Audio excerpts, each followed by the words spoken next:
Hello and welcome to this, which will be solving the questions of a reading comprehension exercise from CAT 24 slot 2.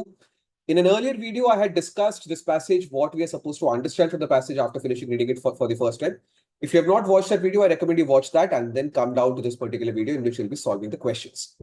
So this was the passage on spices and history of spice trade and a few other things about the medieval ways in which spice was transported rather, and how did people perceive it? That is what the passage is entirely about. So let's look at the questions. First question says, in the context of the passage, which of the following conclusions cannot be reached? So which conclusion cannot be reached, which means what is not inferable from the passage? That's what you have to mark as the answer. So A says India was colonized for its spices and gold. Maybe A is the correct answer, because if I go back to the passage, the only place that India has been talked about is in context of the fact that where spices came from. So it came from places like India, and then how pepper was harvested in India. Apart from that, India does not make a very major appearance. So in the passage, we have not been told why did people colonize India. So that point has not been made in the passage. So maybe A is not the correct answer.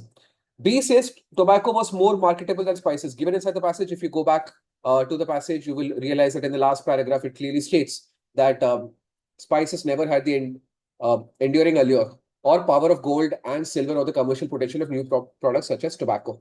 So it's been mentioned. So this we can absolutely infer from the passage. So B is not the correct answer. C says the spice trade was a driver of colonial expansion. And in fact, D also says the same thing. Colonialism was motivated by the demand for spices. So two options say the same thing. That is in itself should be a clue that if C can be inferred, D can be inferred as well. And in fact, both of these can be inferred.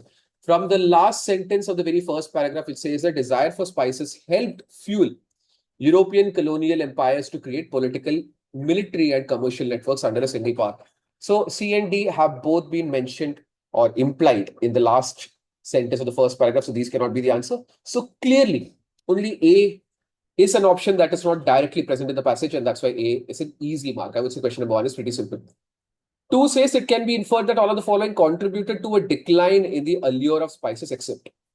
I would characterize this question as a moderate question, because in the passage we have not been told that why did demand for spices later on decrease.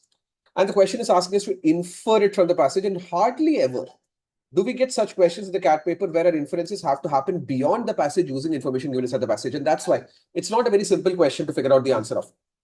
But the thing to focus upon in the question is that they're talking about decline in the allure of spices. So first we have to understand that why was there an allure in spices?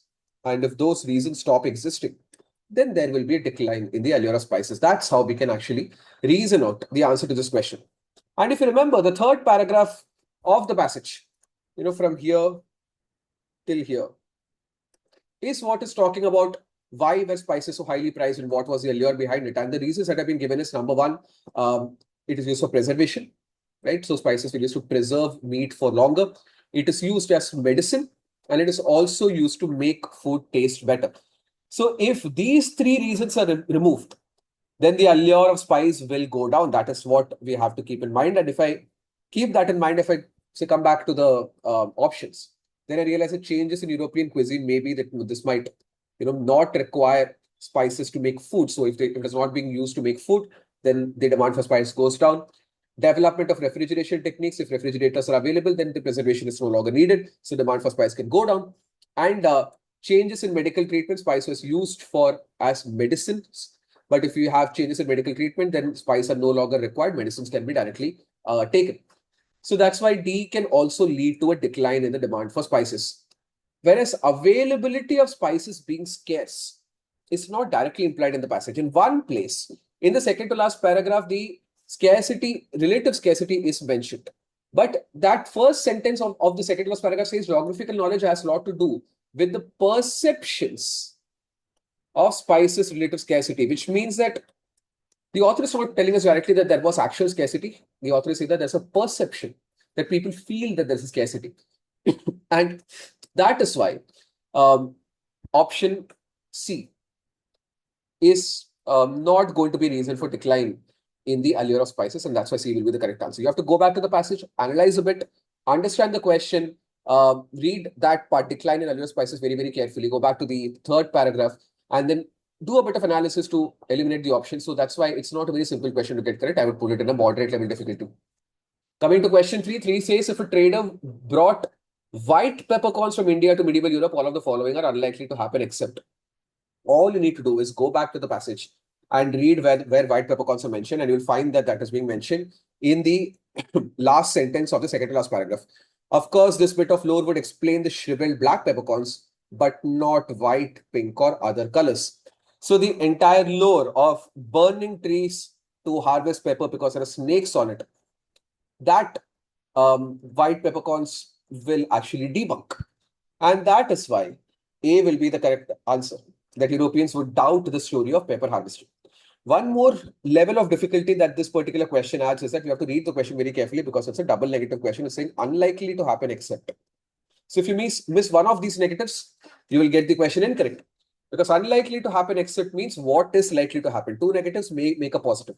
So if you bring white peppercorns, people will say that if you're burning trees, how are the peppercorns still white? And they will believe, and they will stop believing in the story of burning trees to ward off snakes, to drive off snakes rather. And that's why A will be the correct answer. So if you go back to the passage, search for white peppercorns, only A is relevant to that part of the passage which is talking about white peppercorns. I said B, C, and D can be easily eliminated. Fourth question says in the context of the passage, the people who heard the story of pepper trees being guarded by snakes would be least likely to arrive at the conclusion that. So in the passage, this is kind of a touch and go question, but in the passage, they are talking about this particular lore in order to justify the relative scarcity of spices. Scarcity of pepper, that pepper is scarce because it has to be harvested like this. And that's why A cannot be the correct answer, because they are saying which of these would be a least likely conclusion to arrive at. So A is absolutely conclusion to arrive at, because in that paragraph, in the very first sentence, it is given about perception of scarcity, how that is created. It is created by stories like this. And B also makes sense, that if there are snakes and it is dangerous to harvest spices, so B is not the correct answer. D also, because there is scarcity, the scarcity then cost is going to be high. That's why D also will not be the correct answer. But nowhere in that lore is the author talking about the fact that the fire was given as the reason for the hotness feeling that pepper gives you. And that's why C is the correct answer. I know this is kind of a beyond the passage mark, and people might say that, but B also can be the correct answer because, why is it advisable not to go? They've never seen that the snakes were dangerous, that all that people died because of snake bites. But that, I think, is a more logical conclusion to arrive at the snakes are dangerous than the fact that fire will make pepper hotter. Although I don't doubt that if that was included in the lore, people might have believed that as well. So even 4 is a touch and go question. I would not say 50-50, but I would say that 75%, 25% in terms of getting the question correct. So overall, even though the passage is actually pretty simple to read, I would not say that the questions are very simple and straightforward. Question 1 is very simple, very easy. Everyone should get that correct. 3, you had to read the question carefully. If you read the question carefully, understand the question. 3 also, you had to get correct. 2 is a difficult question. 4 is again a moderate level, easy to moderate question at the bare minimum. So overall, I would say anyone who has gotten 2 out of 4 questions correct in this exercise has done an okay job. That's an acceptable percentage accuracy.